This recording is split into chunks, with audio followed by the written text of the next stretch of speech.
Hallo and willkommen to your first online, this is an online lecture, I guess. We started last week, hopefully, on the simple past in chapter 10 of your Treffpunkt Deutsch book. And you probably read with me in class the story about the Schlaue Student from Paradies. So we had a little preview, but today we're going to talk about how to put the simple past together, and most of all, the differences between the present perfect and the simple past. So when we first met for level 4, for 2312, we probably started with a review, and one of the things we reviewed was probably the present perfect. Chapter 6 actually goes back to your level 2 class, the very last couple of weeks of your level 2 class, because you cannot really study the next past tense without remembering what you already know. So make sure that you followed my directions on how to review the present perfect, because you will not be able to work on the simple past without knowing this, and also will keep on working on both actually simultaneously, not just one or the other. A lot of students tend to want to just remember the simple past because it's easier. It's just one verb instead of two, a lot closer to English in that way. So they think, this is probably the fancier one of the two. That's why we learn it in level 4, and it's easier. I'm just going to remember that. But it's completely wrong, that idea. You have to know this past tense, the present perfect tense, because in German, this one is used more often. It's used in spoken German. We almost never use this one in spoken German. And also in all informal writing. For example, if you're just writing a note, an email, a letter, anything informal.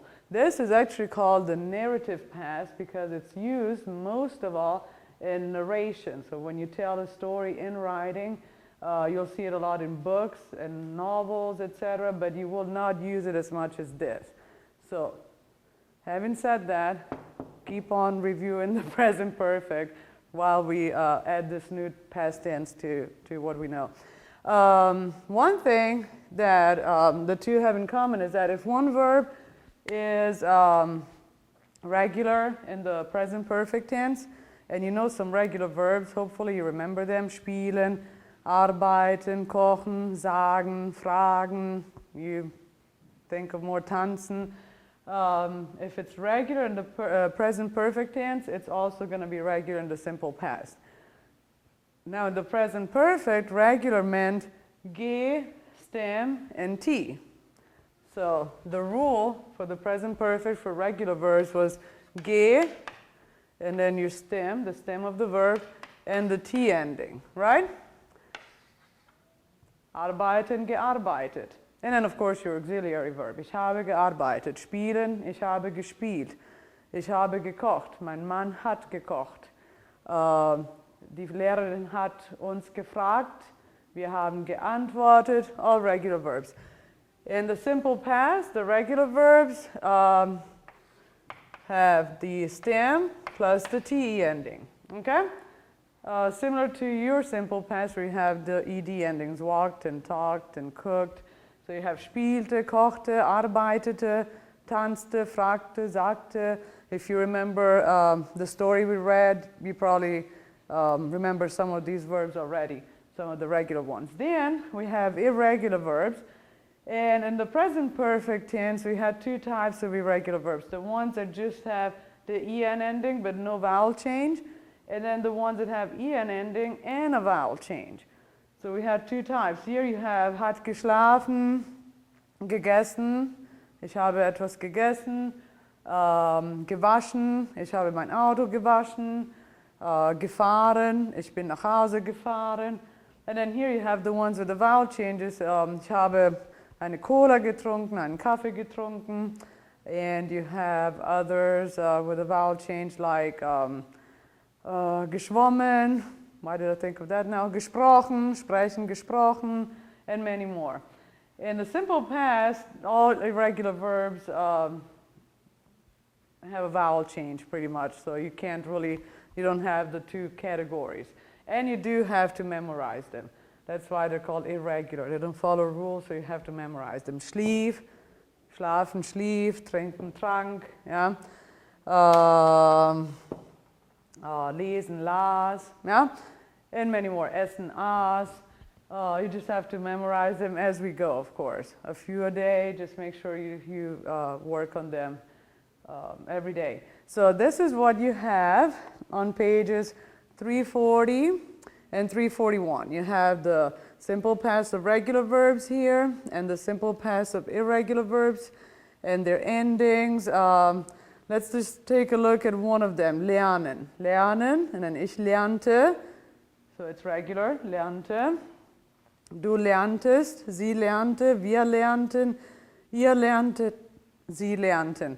The only two that you really have to memorize are the ich lernte or spielte and sie lernten, spielten, the plural form, the third person plural. Because when you use this past tense, you're using it mostly narration, we said, to tell a story, so you're talking about yourself or someone else mostly. So third person, first person singular, and third person plural.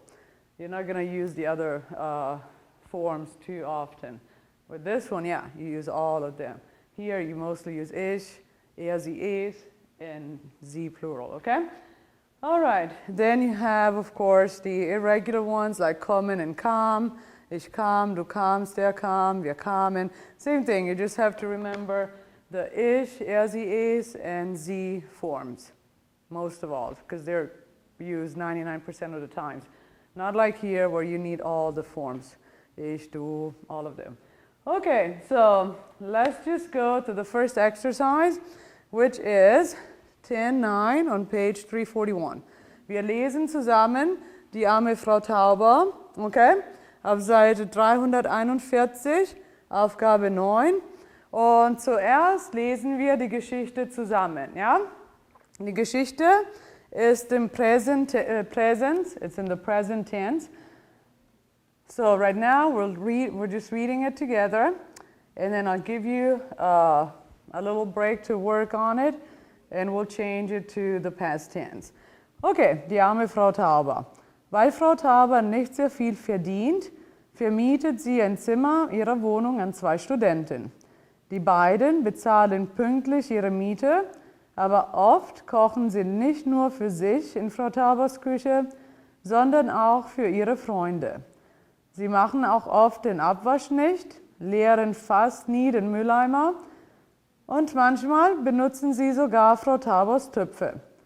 Wenn sie Partys feiern, übernachten immer ein paar von ihren Freunden bei ihnen. Und morgens duschen und baden sich alle in Frau Taubers Bad. Und auch wenn die beiden Studenten mal keine Party feiern, stören sie die arme Frau die halbe Nacht mit ihrer lauten Musik. Nach 3 Monaten kündigt Frau Tauber den beiden und sucht sich nettere und ruhigere Mieter. Okay? First of all, try to understand what you just read. Do you know the words? Do you know the verbs? Verdienen, do you remember the verb verdienen? Geld verdienen. Ich arbeite, Geld zu verdienen. That's to make money, earn money. Vermieten, ich habe kein Haus. Ich miete ein Haus oder eine Wohnung. So mieten is to rent and vermieten is to rent out when you're the landlord. No? Was haben wir noch? Bezahlen. Ich habe 75 Cent für meine Dr. Pepper bezahlt. Bezahlen is to spend. No? To pay, sorry. Pay. Sorry.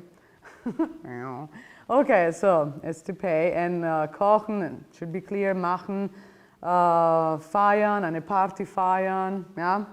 Einen Geburtstag feiern, übernachten. Remember, we don't say bleiben in German. Bleiben is to stay as in not to leave. But if you're staying at somebody's place to spend the night, then it's übernachten, to overnight, yeah?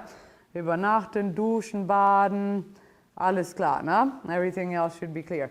So take a minute and change the verbs to this simple past tense. So we're doing this first. This is our easy task. Later, we're doing the present perfect, that's going to be actually a little harder to do, even though you're more familiar with it.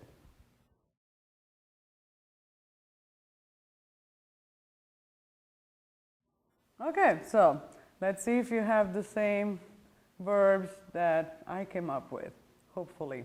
Let's read the story again, this time in the past tense. Ja? Die arme Frau Tauber. Weil Frau Tauber nicht sehr viel verdiente, vermietete sie ein Zimmer ihrer Wohnung an 2 Studenten. Die beiden bezahlten pünktlich ihre Miete, aber oft kochten sie nicht nur für sich in Frau Taubers Küche, sondern auch für ihre Freunde. Sie machten auch oft den Abwasch nicht, leerten fast nie den Mülleimer und manchmal benutzten sie sogar Frau Taubers Töpfe. Wenn sie Partys feierten, übernachteten immer ein paar von ihren Freunden bei ihnen und morgens duschten und badeten sich alle in Frau Taubers Bad. Und auch wenn die beiden Studenten mal keine Party feierten, störten sie die arme Frau die halbe Nacht mit ihrer lauten Musik. Nach 3 Monaten kündigte Frau Tauber den beiden und suchte sich nettere und ruhigere Mieter. So, the one thing you should have noticed is that here, verdiente, vermietete, und hier, kündigte, suchte, the verbs end in E, while all the other ones end in EN, and hopefully you know why. Here and there, the subject is Frau Tauber, sie, singular, no, she, and the rest of the verbs actually refer to the subject of the 2 students. Die 2 Studenten, die beiden, plural, they, okay? So that's why we have different endings. Good? So hopefully you came up with these verbs. This was easy to do. A, one verb only, stem plus T. B, it's all regular verbs, so verdienen, verdiente, vermieten, vermietete, bezahlen, bezahlten. Fairly easy, no? Now we're going to go to something a little more complicated though. And it's going to be part something we do together now and part homework. We're going to actually put the story in the present perfect tense, the other past tense we studied in chapter 6. Okay? So I want you to just work on the first 2 sentences. Take a little break, work on the first 2 sentences.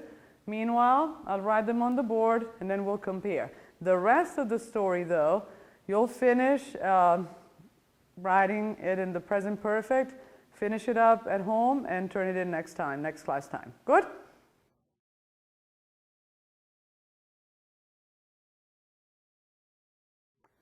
So hopefully, while you were doing this, you realized that it is more difficult because you have to deal with 2 verbs now, an auxiliary verb, haben or sein, and the participle, and where to put them.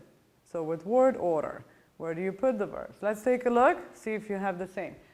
Weil Frau Tauber nicht sehr viel verdient hat, hat sie ein Zimmer ihrer Wohnung an 2 Studenten vermietet. So here you have weil, and if you remember, also from level 2, weil is one of those conjunctions that pushes the verb to the end. So instead of Frau Tauber hat nicht sehr viel verdient, hat, which would be here, moves to the end of that clause. So now you have weil Frau Tauber nicht sehr viel verdient hat. Now this whole dependent clause counts as number 1, and second in a sentence is the verb. So again, a little weird here, but you have to start with hat. Hat sie ein Zimmer ihrer Wohnung an 2 Studenten vermietet. This one is as expected, no? Participle at the end. Good. Here, a little easier, simpler. Die beiden haben, okay, verb second, the conjugated verb. Die beiden haben pünktlich ihre Miete bezahlt. Participle at the end. So far, so good. This should have been fairly easy. Die beiden haben pünktlich ihre Miete bezahlt. Aber oft, now we have the verb before the subject because we start with oft. And the verb has to be second. Aber oft haben sie nicht nur für sich in Frau Taubers Küche gekocht, participle at the end, sondern auch für ihre Freunde. So, when you do the rest of this story at home as part of your homework and rewrite it in the present perfect tense, think of not only what the right conjugation of the verb to have is and what the right past participle is for that verb, but also where to put them as far as the word order is concerned. Okay? Of course, you have to remember the rules for the present perfect. Here, fair, inseparable prefix, you don't have ge, no? Verdienen, verdient. But and the same in vermieten, bezahlen. These are all inseparable prefixes, so you don't have ge in the participle. However, gekocht does have ge in it, and that's it actually. The other ones all have inseparable prefixes, so only gekocht has that ge, and it's a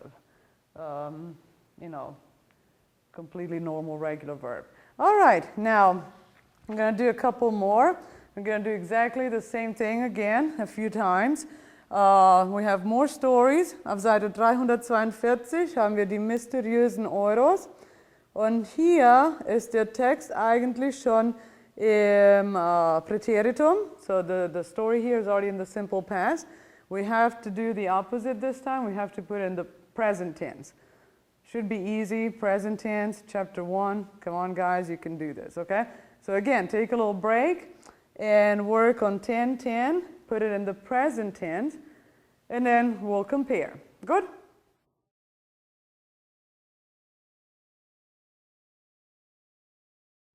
Okay, so we forgot to read it in the past tense. We'll do that now together. Die mysteriösen Euros. Karin saß an einem der Tische vor einem kleinen Restaurant, las die Zeitung und trank einen Cappuccino. All irregular verbs this time. No? You notice that. Da hielt auf der Straße ein roter BMW. Der Fahrer ging zum Kellner, sprach kurz mit ihm, gab ihm einen Zettel und ein Bündel Geldscheine und stieg wieder in seinen Wagen. Der Kellner kam zu Karin, gab ihr die Scheine und den Zettel und lief, ohne ein Wort zu sagen, schnell ins Restaurant. Auf dem Zettel stand, hier sind 1.000 Euro. Der Rest kommt, wenn die Sachen verkauft sind. Karin verstand von allem nichts und rief ein paar Mal nach dem Kellner. Weil er aber nicht kam, begann sie, Angst zu kriegen und ging mit dem vielen Geld schnell zur nächsten Polizeiwache. Okay?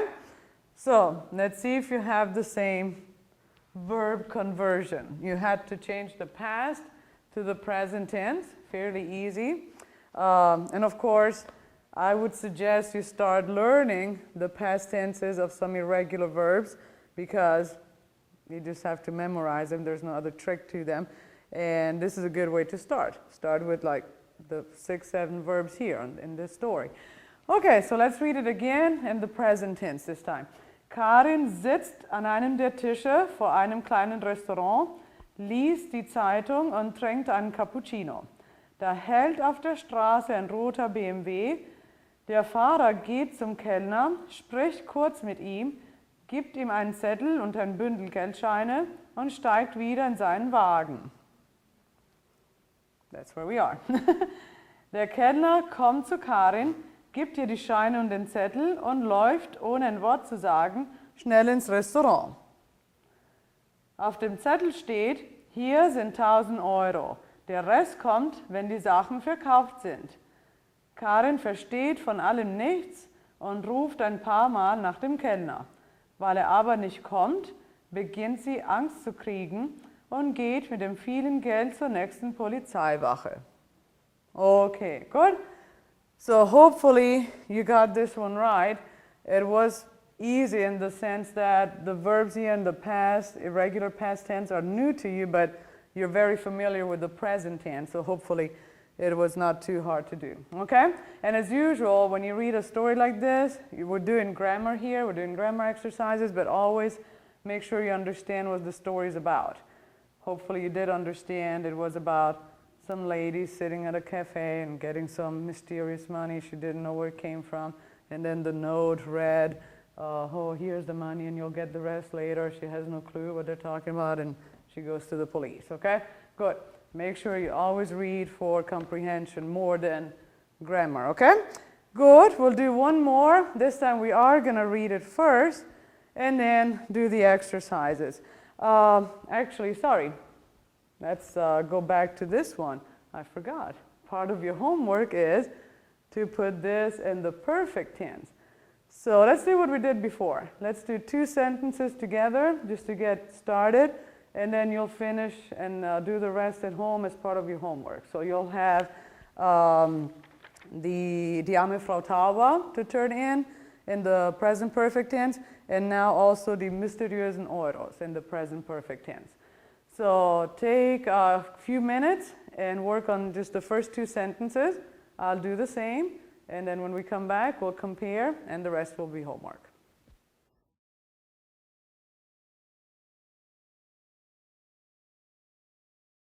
Okay, so I didn't quite finish the 2 sentences because I noticed the second sentence was pretty much 50% of the story.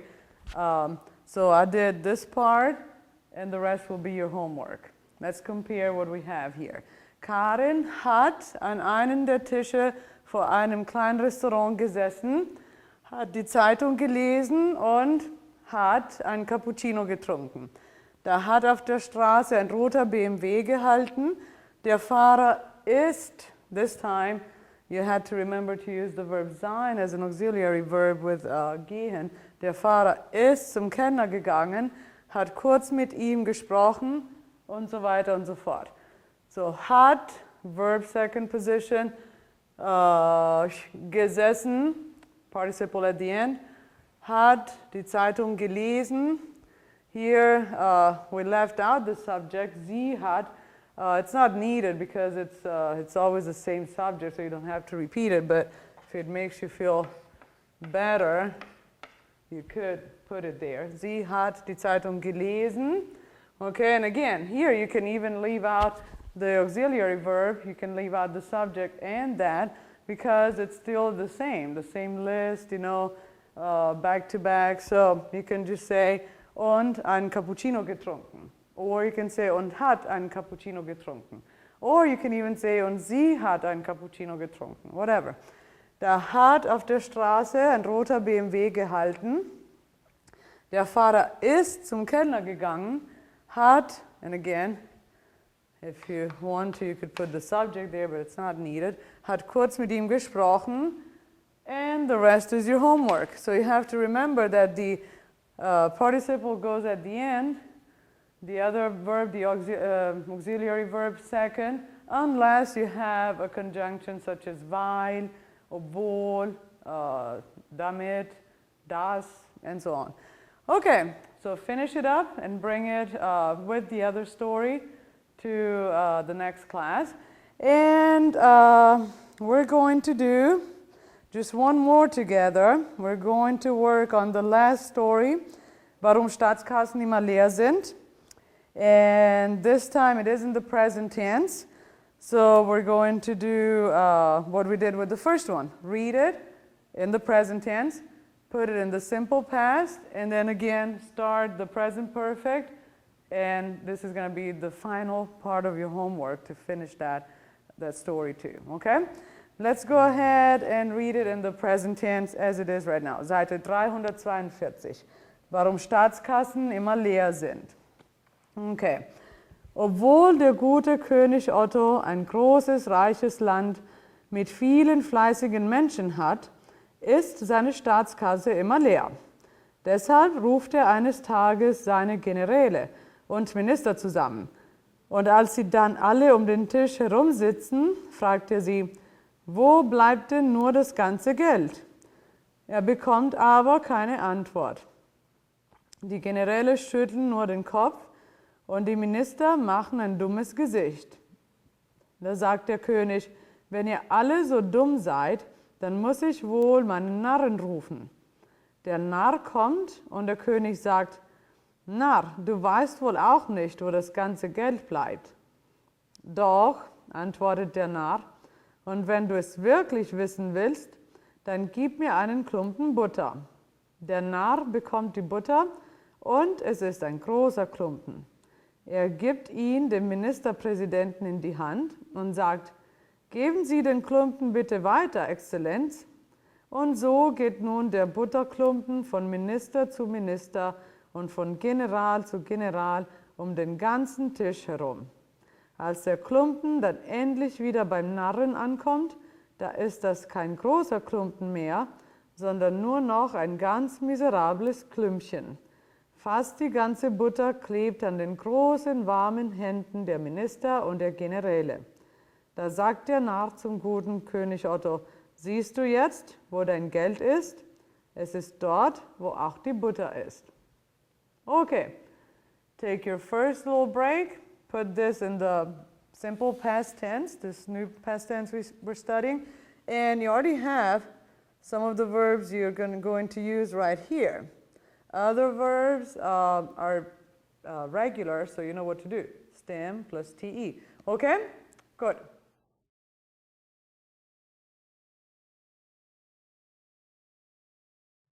All right, so let's read it in the past tense this time. Warum Staatskassen immer leer sind. Obwohl der gute König Otto ein großes, reiches Land mit vielen fleißigen Menschen hatte, war seine Staatskasse immer leer. Deshalb rief er eines Tages seine Generäle und Minister zusammen und als sie dann alle um den Tisch herum saßen, fragte er sie, wo bleibt denn nur das ganze Geld? Er bekam aber keine Antwort. Die Generäle schüttelten nur den Kopf und die Minister machten ein dummes Gesicht. Da sagte der König, wenn ihr alle so dumm seid, dann muss ich wohl meinen Narren rufen. Der Narr kam und der König sagte, Narr, du weißt wohl auch nicht, wo das ganze Geld bleibt. Doch, antwortete der Narr, und wenn du es wirklich wissen willst, dann gib mir einen Klumpen Butter. Der Narr bekam die Butter und es war ein großer Klumpen.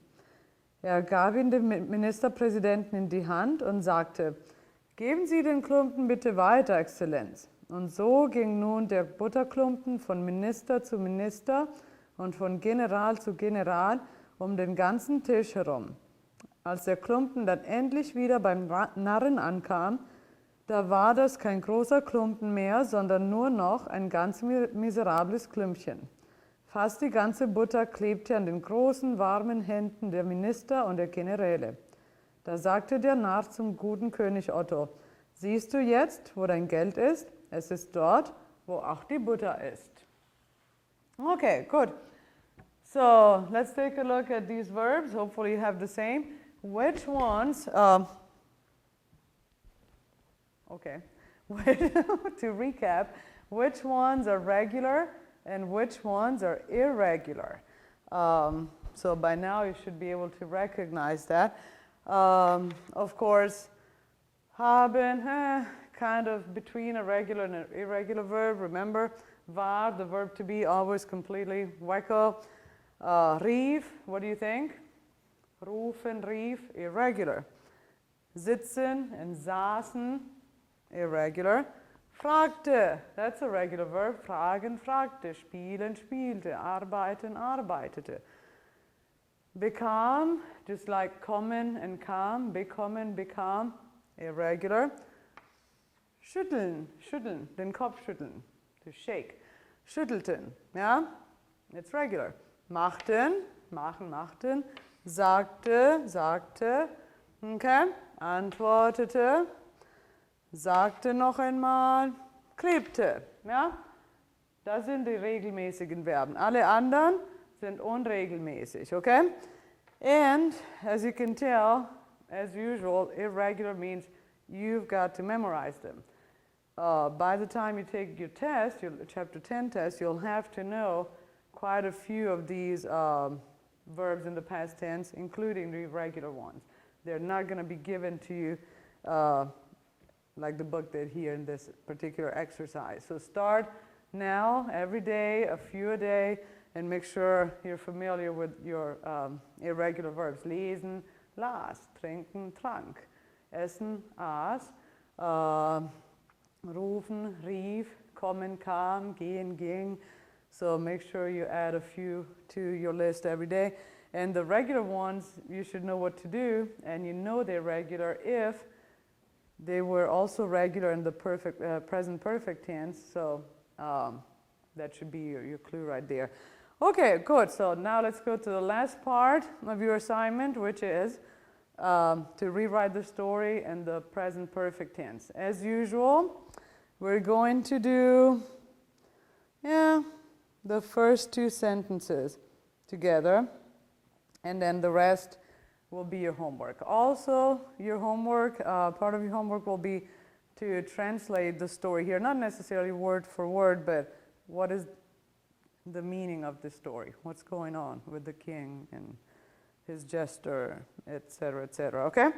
Good. So take a little break. Well, we're not taking a break, you're working, but stop the lecture for a few minutes and transfer the first two sentences into the present perfect tense. Good?